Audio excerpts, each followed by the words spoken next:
Hi dear friends, this is Lalit Vasist and you are watching Engineering Made Easy.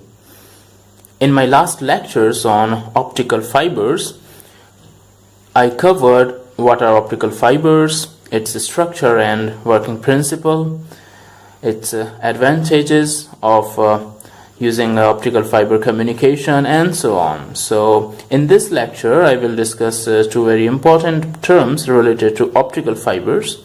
These are acceptance angle and numerical aperture. So let's first discuss the acceptance angle.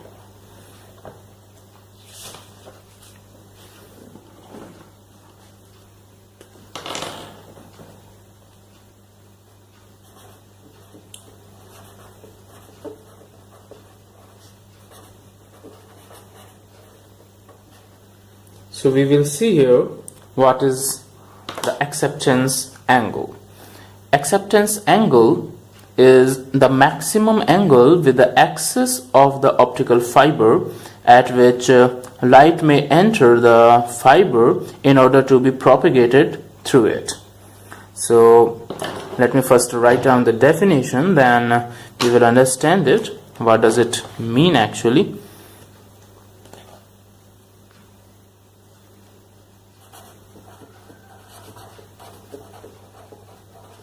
Acceptance angle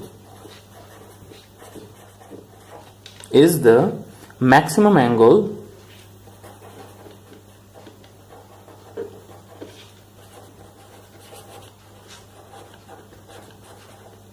with the axis of the optical fiber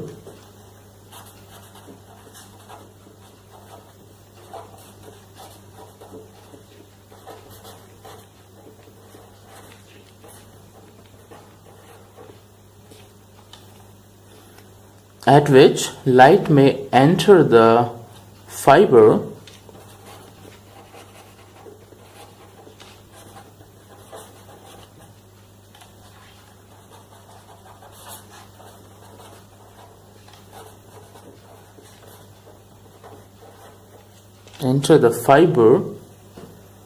in order to be propagated through it.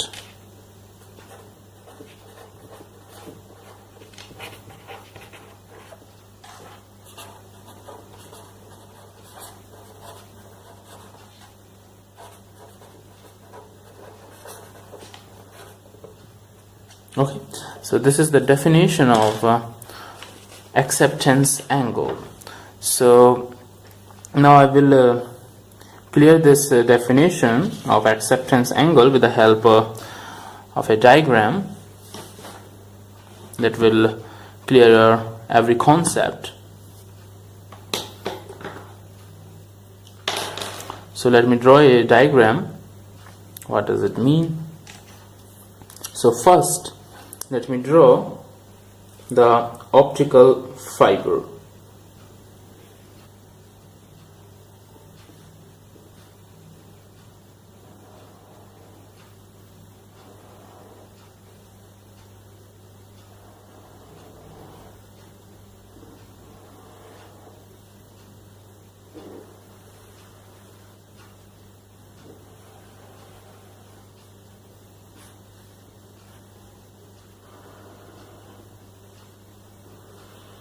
This is the outer layer of the optical fiber,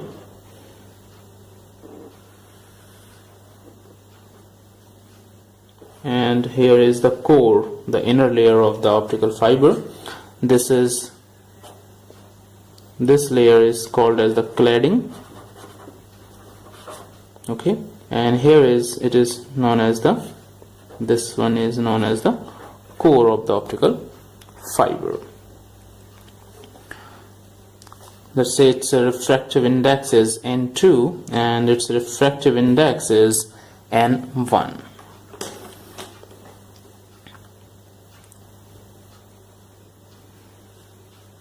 So now we will understand what is the acceptance angle.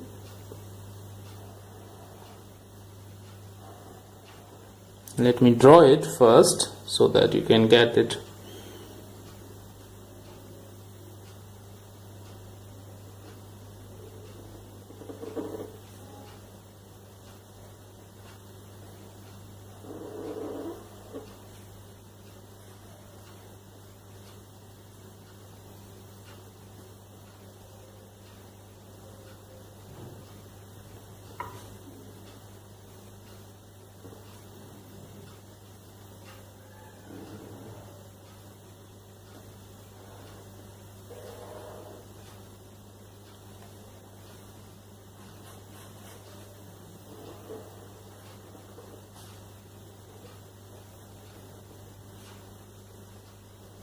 This is a normal.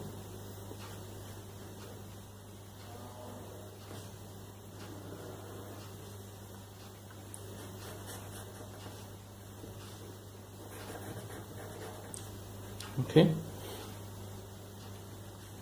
so this light ray is traveling. These are the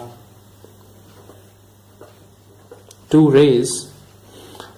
So let's say this ray of light is A and this ray of light is B.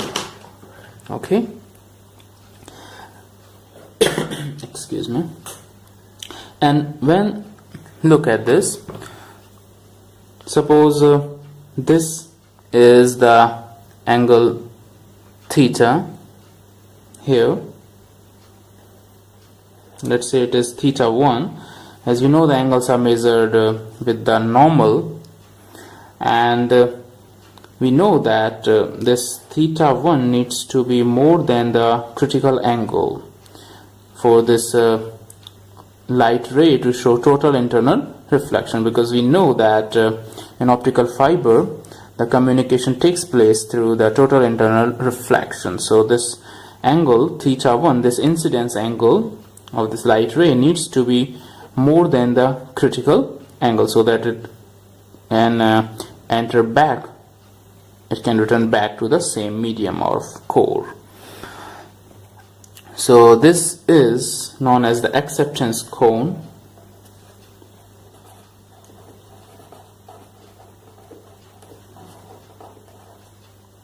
Okay, so let's understand what does it mean.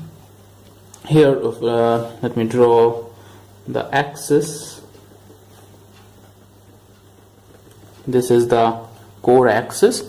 So as this theta 1 increases, the entering light rays are inside the acceptance cone. Okay, as you can understand it, that if I increase this theta 1, okay, with this normal, as this theta 1 increases, this will be something like this, and the light rays will be inside this cone. Okay, and if this theta 1 decreases, if it decreases, then this light ray, okay, if this theta 1 decreases, then the light ray will be something like this, and it will go outside of this cone.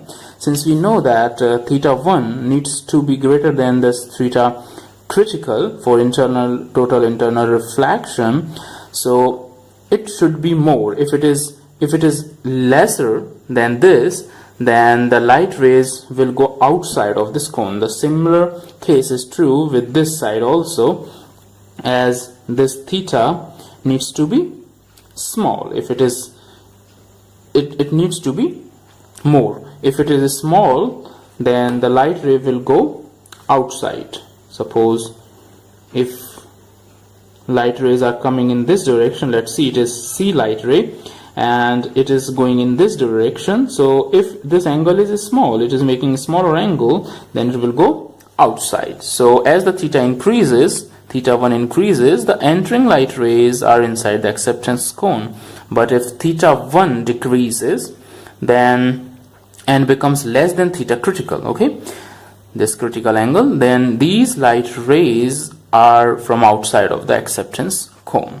So all the light rays need to be confined to the cone while entering into the fiber.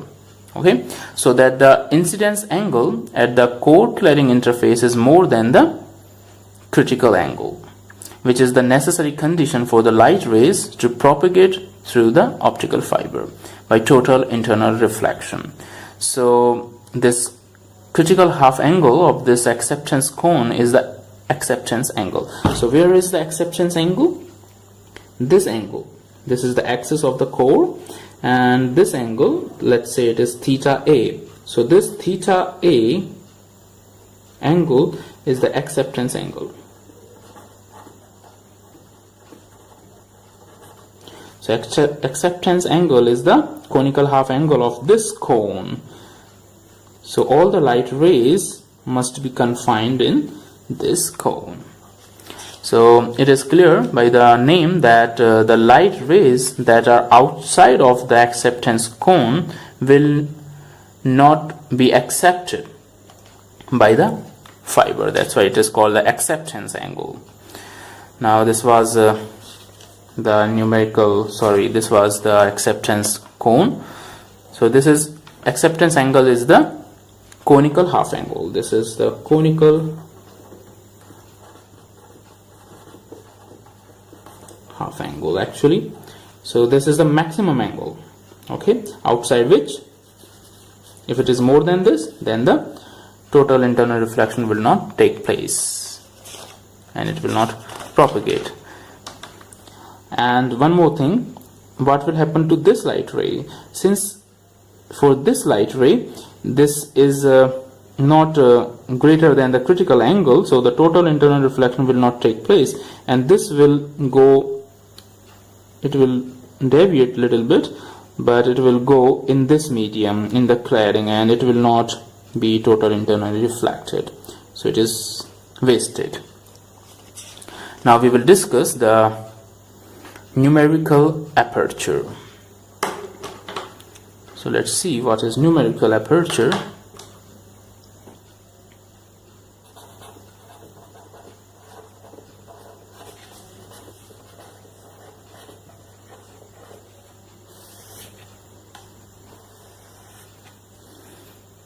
The numerical aperture of the optical fiber provides very important relationship between the acceptance angle and the three different kinds of refractive indices, like which involve the optical fiber communication, like it means the core, cladding, and air.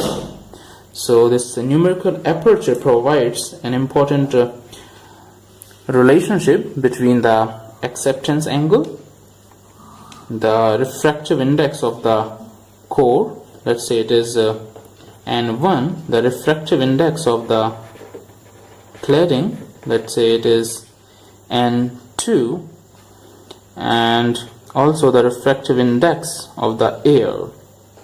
Okay, so how it happens? So first of all, let me define the numerical aperture. So this numerical aperture tells about the light collecting ability of the fiber. Numerical aperture tells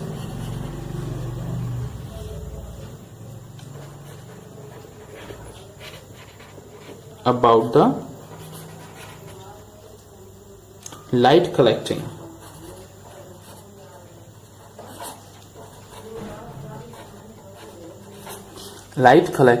ability of the fiber, okay. So it tells how much light the optical fiber can collect. So we will one more thing, that it is very important to note that numerical aperture is independent of the fiber core diameter. We will see here how the numerical aperture can be defined in different ways. There are various formula that define the numerical aperture. Let's see them one by one. We can define the numerical aperture in various ways. This is the shorthand notation for numerical aperture, numerical NA. So it is defined as under root of square root of n1 square minus n2 square. We know that it is identical to, you can also write it in this way also. N1 and N2 are the refractive indices of the core and the cladding. Okay, you can also define this numerical aperture as sine of acceptance angle. Okay,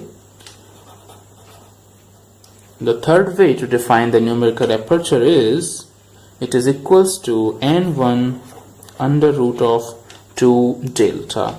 You can also write it as, this is nothing but just I am telling you the another way that you can find in books. So here we know that n1 is the refractive index of the core, n2 is the refractive index of the cladding, and theta A is the acceptance angle. Okay, so new term here is the delta. What is delta? Delta is the relative refractive index. Relative refractive, this is also refractive index, relative refractive index, and it is defined as, this delta is defined as n1 minus n2 divided by n1 for delta less than 1. Okay, it is relative refractive index. It is relative to the refractive index of the core. This is the refractive index of core, and this is of cladding. Okay, so dear friends, now I hope you got the concept of acceptance angle and numerical aperture. In the next video, I will discuss many other informative and interesting topics. If you found it useful, then please like and share the video, and to get notification of my new videos, please subscribe the channel Engineering Made Easy. See you soon in the next video. Thanks for watching. Have a nice day. Bye bye.